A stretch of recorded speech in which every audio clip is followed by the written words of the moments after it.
Continuing on from our last video, let's talk about the applications of chain rule. What can we do with it? What kind of problems can we use it to solve? Well, let's take a look at the first question we're going to try here, which reads, what is the slope of the tangent line to the curve y equals root 3x cubed plus 6 at the point where x is equal to 1? So we're trying to find slope of the tangent line.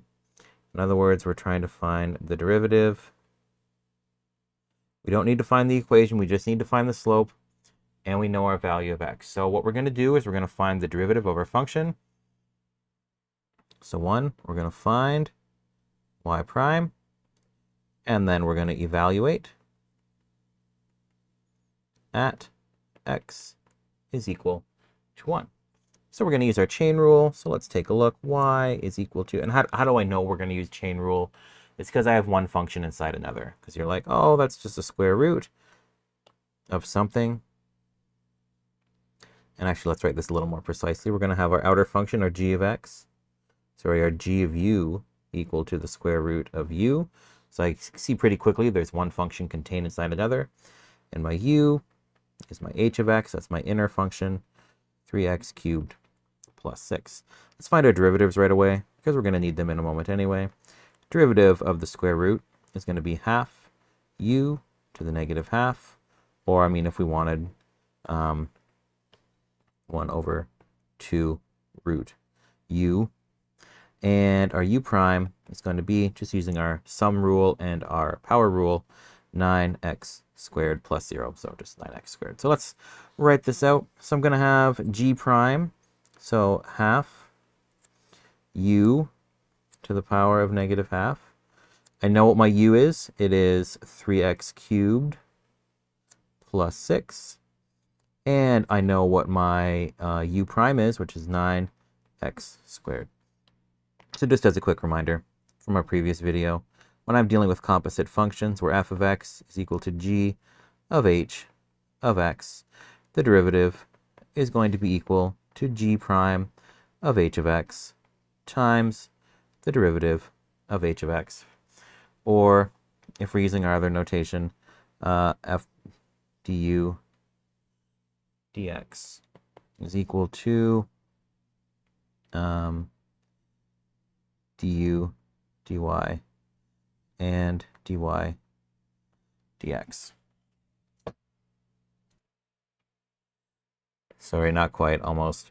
I don't use the Leibniz notation too often, so I do make mistakes sometimes, but we can go and fix it. So dy dx, the derivative of our function, is equal to dy du times du dx.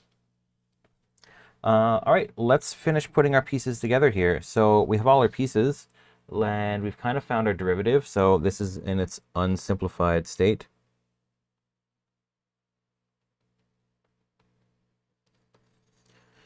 Let's tidy it up a little bit so we can rewrite this as, this was y prime.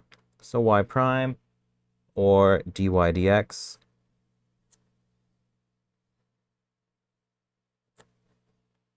is equal to half times, we're actually not changing anything here. I should have just left it the way it was. 3x cubed plus 6 to the power of negative half. There isn't really anything to tidy up or collect here, so this didn't really help us. What we are going to do now is evaluate, though. So we're going to find our dy dx, evaluated for x is equal to 1. So this is going to equal half times 3 times 1 cubed plus 6 to the negative half times 9 times 1 squared, and that's going to give us half times, remember that the exponent here just applies to the base, so 1 cubed is just 1, times 3 is 3, plus 6 is 9. So we're going to have 9 to the power of half, negative half, which is going to be 1 over 2 root 9. We'll do some more with that in a moment. And our next component, 9 times 1 is 9. The exponent applies to the whole bracket, so it's going to be 9 squared, or actually, sorry, that is a mistake. Just in how I wrote it. So inside our brackets, we're going to have 9 times 1 squared bracket. All right, good thing we noticed. So the exponent applies just to the bracket that it's on. So 1 squared is 1 times 9 is 9. So times 9. So we can rewrite this as 9 over 2 root 9, which is just 3. And can we simplify this at all? Yes. 9 divided by 3 is just 3. So those are going to cancel out. And we're going to be left with 3 over 2. So we found the value of the derivative at that point, and the value of the derivative at that point is the slope of the tangent line. So therefore, the slope is 3 over 2.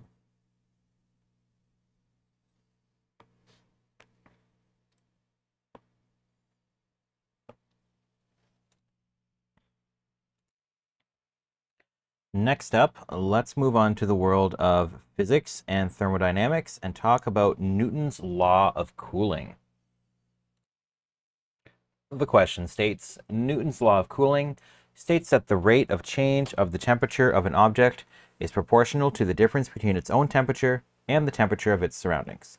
The temperature of a warm object can be found by T equals A plus, in brackets, T naught minus A, bracket, times E to the power of KT, where A is the temperature of the surroundings, T naught is the initial temperature of the object, and T is the time in minutes since the initial temperature was measured, and K is a characteristic of the object, so it'll be like its thermal conductivity or something.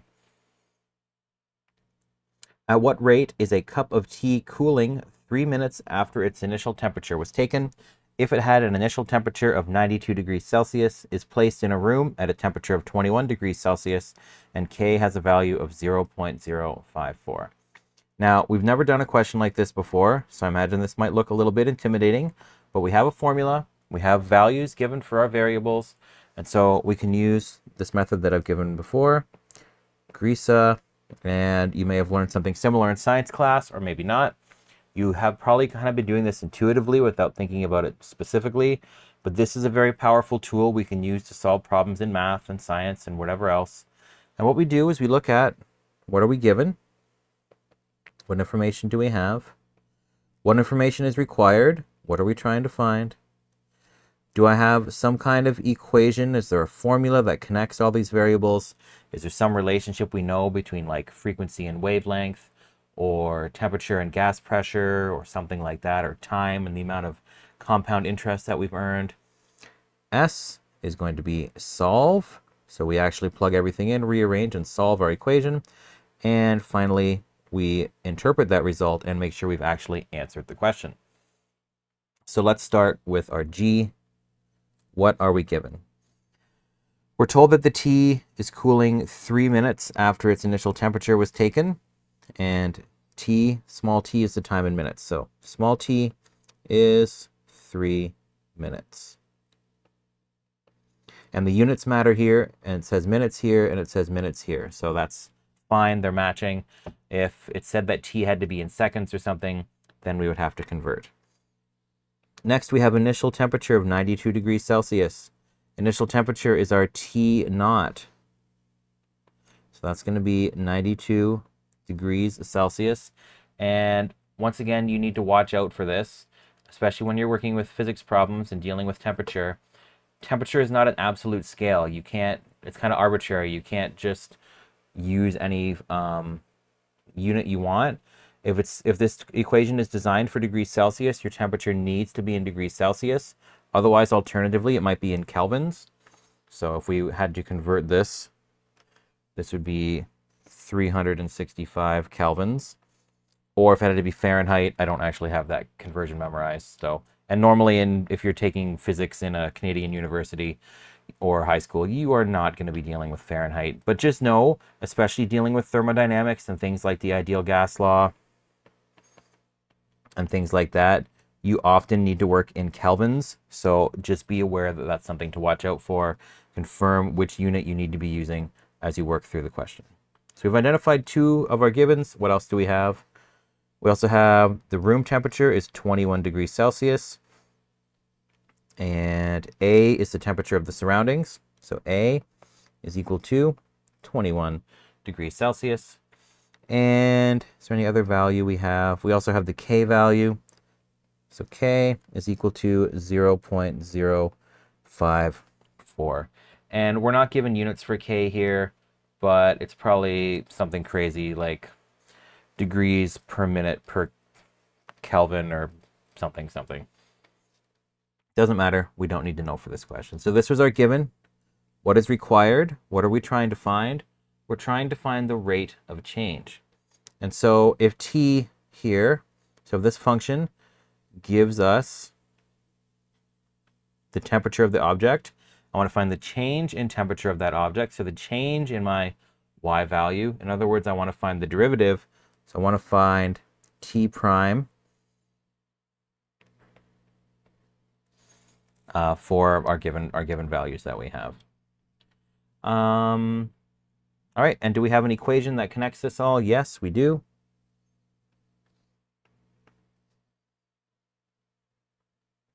And our equation is the one given in the question. T equals A plus T naught minus A e to the k t. We have values for almost all of these, so let's plug in those values. So this is where we start to solve. We don't need to rearrange. We want to solve for t, or technically t prime, but we'll get there. So it's already on its own. It's isolated on its own side of the equal sign, so I don't need to rearrange. I can go ahead and start subbing in and evaluating. So t is equal to A is 21. And technically we could include our units. When you're working through formulas, if you include units throughout the whole thing, you can treat them just like a variable. They will cancel out, but especially because this isn't a science class, we're not going to worry about that. We're just going to plug in the numbers and just assign the appropriate unit at the end of the question. So A is 21 plus T naught is 92 minus my A value is 21. E is Euler's number. It's a constant. We don't need to change anything there. K has a value of 0.054, and little t in minutes is 3. And we can tidy this up. Actually, we need a variable here, so t is going to be our variable still. So basically, we're finding t as a function of t. So t as a function of t.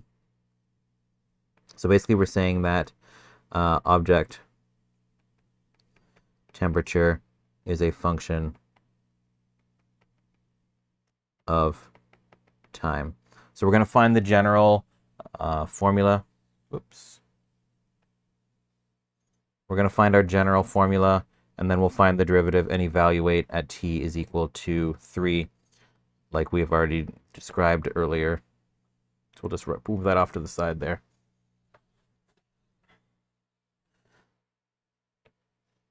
So the object's temperature is a function of time, little t.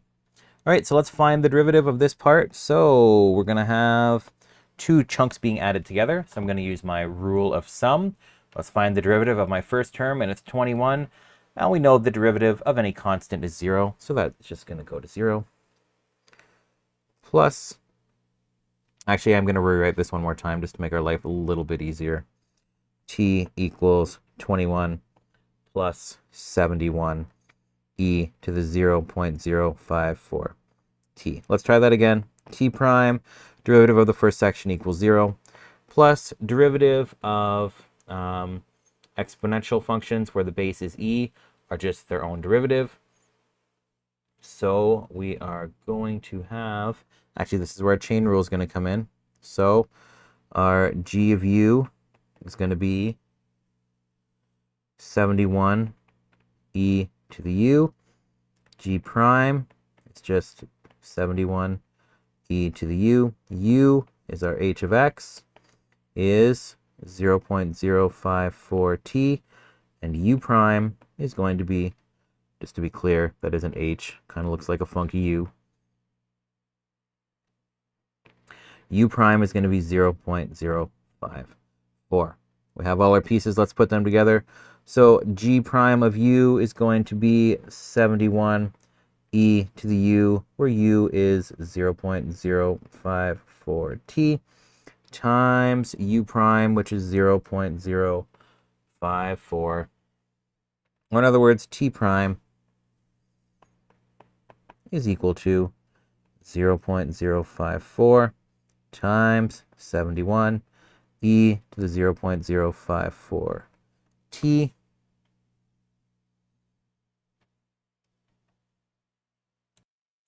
We can simplify that a little bit further. T prime is equal to 3.834 e to the 0.054 t.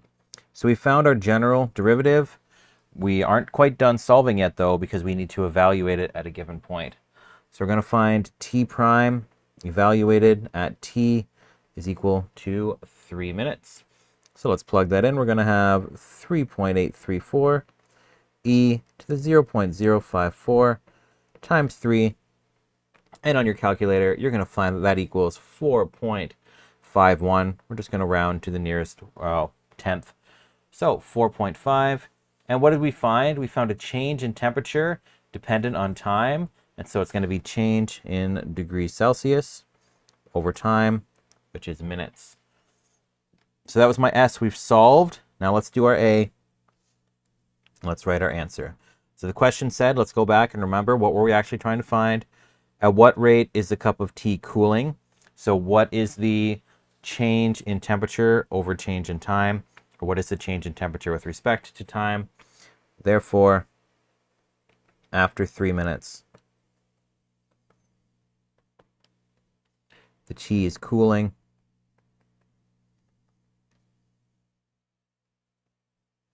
at a rate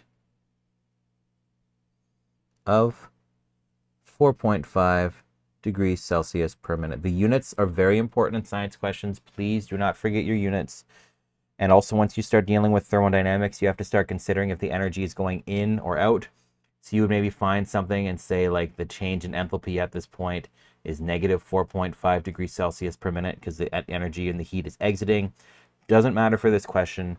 Just be aware that those types of things are coming.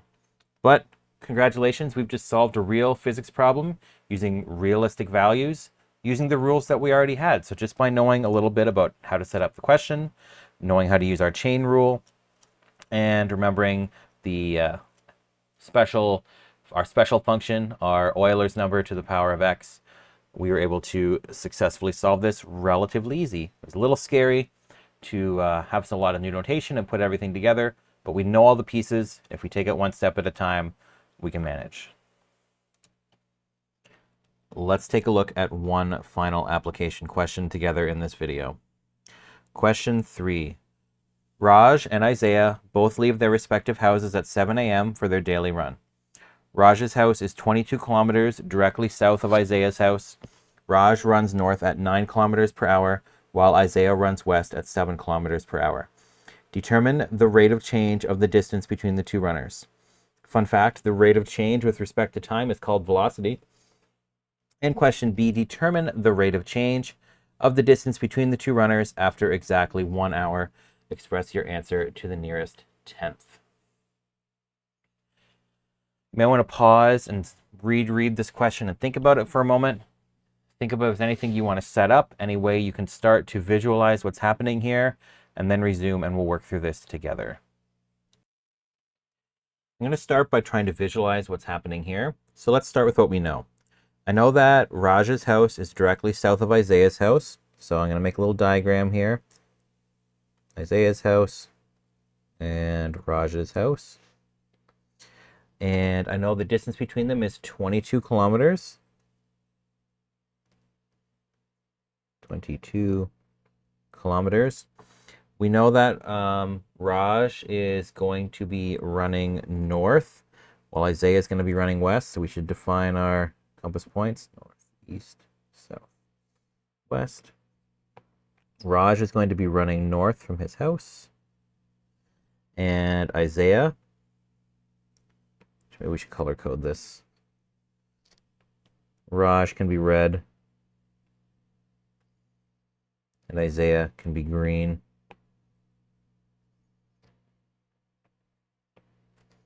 And we know Isaiah is going to be running due west.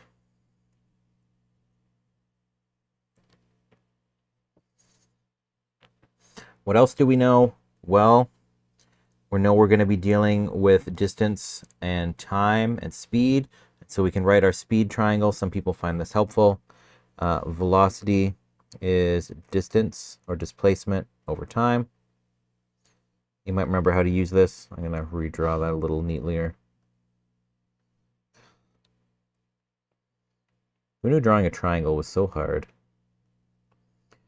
And remember, whichever one we cover, if I cover velocity, I look at the rest.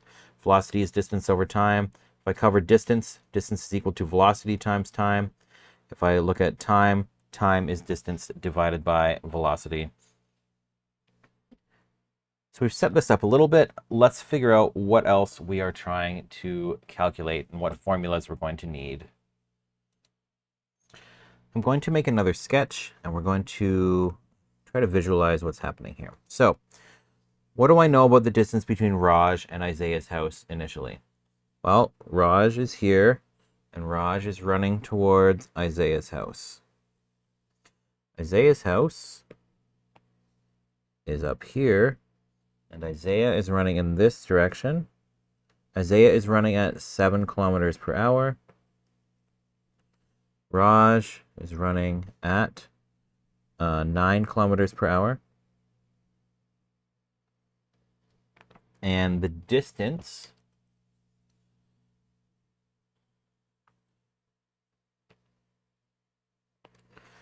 that Raj has covered, so this entire distance is 22 kilometers. But the distance that Raj has covered after a given time is going to be, well, what do we know about distance? Actually, let's rewrite this for a moment. Distance is velocity times time. We know that Raj's velocity is 9 kilometers per hour. So the distance for Raj is going to be given by 9t. So how far has he traveled after a given amount of time? He's traveled 9t. I know the total distance is 22, so the remaining distance he has to travel here is going to be 22 minus 9t. I know with Isaiah is going to be traveling at 7 kilometers per hour. So Isaiah's distance, v times t, his v is 7 kilometers per hour times t. So it's going to be 7t. So let's rewrite on our triangle here. Let's put in our distance instead of our velocity. 7t. And the distance between the two runners is going to be from here to here. So after 1t unit of time, Raj has run 7 times t, or yeah, that's fine. And the distance here that Raj is running is going to be 9t. And so basically this length of our triangle is changing as time occurs at a rate, and it's given by 22 minus 9t. I know this question is a little confusing. We won't see questions like this very often, but we'll keep powering through and do our best. Let's take a step back for a moment and think, what is the question asking us to find? Question A asks us to find the rate of change of the distance between the two runners. So what I'm going to do first is I'm going to find a formula for the distance between the two runners, and then I'm going to find the derivative of that formula to find the rate of change. We just figured out here that this triangle is what's going to give us the distance between the runners. Distance between runners.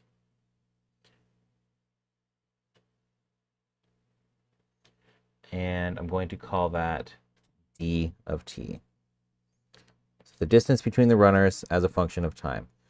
And what do we know about this? Well, it's a right angle triangle, and I know two sides, so I'm going to be able to apply Pythagorean theorem.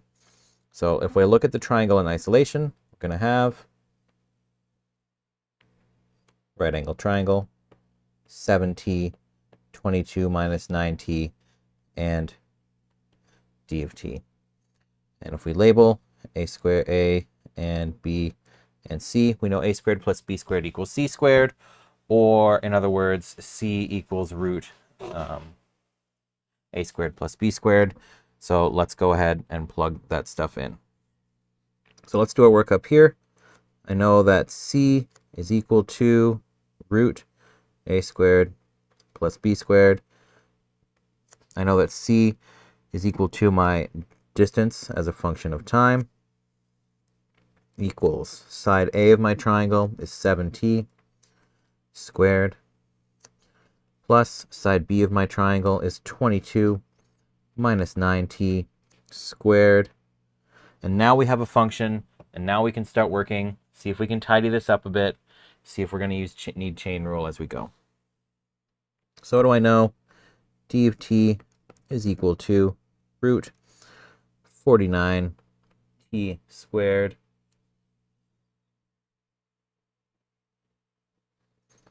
plus,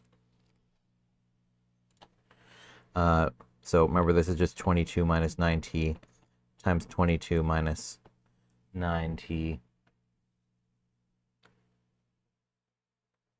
I'm not going to show all that work. You can pause and figure it out for yourself if you want, but 22 times 22 is going to be 484 minus 198, actually times 2, it's going to happen twice, minus 396 t plus 81 t squared, all square root. So d of t is going to be equal to, let's collect our like terms, 49t squared plus 81t squared is 130t squared. And our t minus 396t, and our constant plus 484 to the power of half. All right, this looks a little more manageable now. I know how to deal with something like this. I'm going to use my chain rule because I have a function inside another function.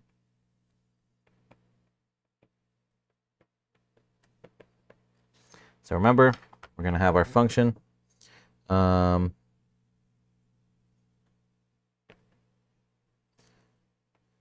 D of t is going to be equal to g of h of x. G of u is going to be, so our outer function is going to be root x, or sorry, root u, or u to the power of half. G prime is going to be equal to half u to the negative half. U is my h of x, which equals my wonderful function on the inside here. I guess I have room to rewrite it if we need to. So it's going to be 130t squared minus 396t plus 484. And our derivative u prime is going to be 260t minus 396 plus 0. So we do not need to write that. Also remember for chain rule that our derivative is going to be something like this. It's going to be g prime u times u prime. Let's plug our stuff in. Let's see how this is going to go. I'm going to switch colors here just because we're on to a new step, but it doesn't really matter. So d prime of t, so we're finding our change in distance with respect to time, which is actually going to be our velocity or our speed. So we're going to have g prime, which is half. Inside the brackets, I have my function, 130t squared minus 396t plus 484 to the power of negative half. So we just use this part here, multiplied by my u prime, which is going to be 260t minus 396. Now let's see if we can clean this up a little bit. So I'm going to have d prime t. Oops.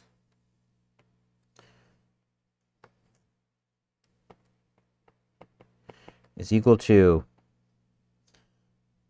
2 on the bottom, and we're going to have 260t minus 396. And on the bottom, we're going to have 130t squared minus 396t plus 484 because I used up the negative to bring this down to the bottom. Is there anything else we can simplify? Can we greatest common factor anything? Can't take any greatest common factors out on the bottom, but I can on the top. So I can rewrite this once again. D prime of t is equal to 4 times 65t minus 99 over 2 and square root of 130 t squared minus 396t plus 484. And we can cancel this out and simplify a little bit. 4 divided by 2 is 2, so I can rewrite this one more time. Hopefully for the last time, but probably not. 2 times 65t minus 99 over root 130 t squared minus 396t plus 484. And there's no more factoring or simplification we can do here. We're done. So let's see, did we actually answer the question? Determine the rate of change of the distance between the two runners. It did not ask us to evaluate at any given point. It just asked us, how do we figure out the rate of change? So let's go ahead and do that. Therefore, the rate of change of distance or speed or velocity. So just to be specific here, the magnitude of the change in displacement over change in time is the speed. So displacement over time is called velocity. Change in distance over time is called speed. Because there's no directions here, we're just finding the rate of change of distance.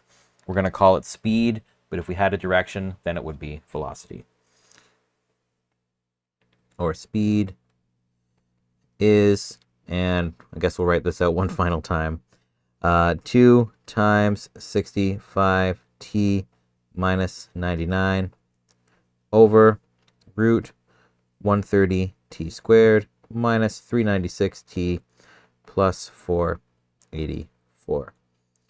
So this wasn't fun. This took a few extra steps and a lot of work, but it's a kind of neat tool to have that we could actually determine this. Maybe they have walkie-talkies that need to be within a certain range to work, and so we could figure out how does their distance between them change over time. At what point are they going to be too far away from each other to use the walkie-talkies? It's an interesting problem to be able to solve using tools that we already have. One final thing, I did not finish my conclusion. This is a science problem. We need to discuss the units. So the rate and change of distance or speed is this number or this function in kilometers per hour. So please remember to include your units. It's very important. I'm going to resize this a bit, move it off to the side, and then we're going to try to answer B. With that out of the way, let's take a look at B. Let's use a different color so it doesn't get confused. Determine the rate of change of the distance between the two runners after exactly 1 hour. Well, our time is measured in hours, so we can just plug our value in directly. So we're going to find S prime of t evaluated for t is equal to 1. So we're going to plug that in. S prime of 1. And I don't want to show all the work. Let's just go ahead and plug this into our calculator. I'm not going to do it by hand. You can pause and calculate and check yourself as well. I'm actually going to pause the recording for a minute to actually do the calculation and make sure I'm getting the correct answer. And it looks like our answer is going to be approximately negative 4.6. Therefore,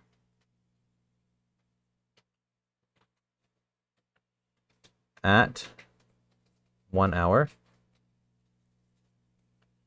the distance between the boys is decreasing. So that negative value means at approximately 4.6 kilometers per hour. And notice that we don't put the negative sign in here. We already covered it by the word decreasing. So we don't say decreasing at a negative rate. That's like, they would like cancel out. So don't say negative again. We just use the word decreasing. So therefore,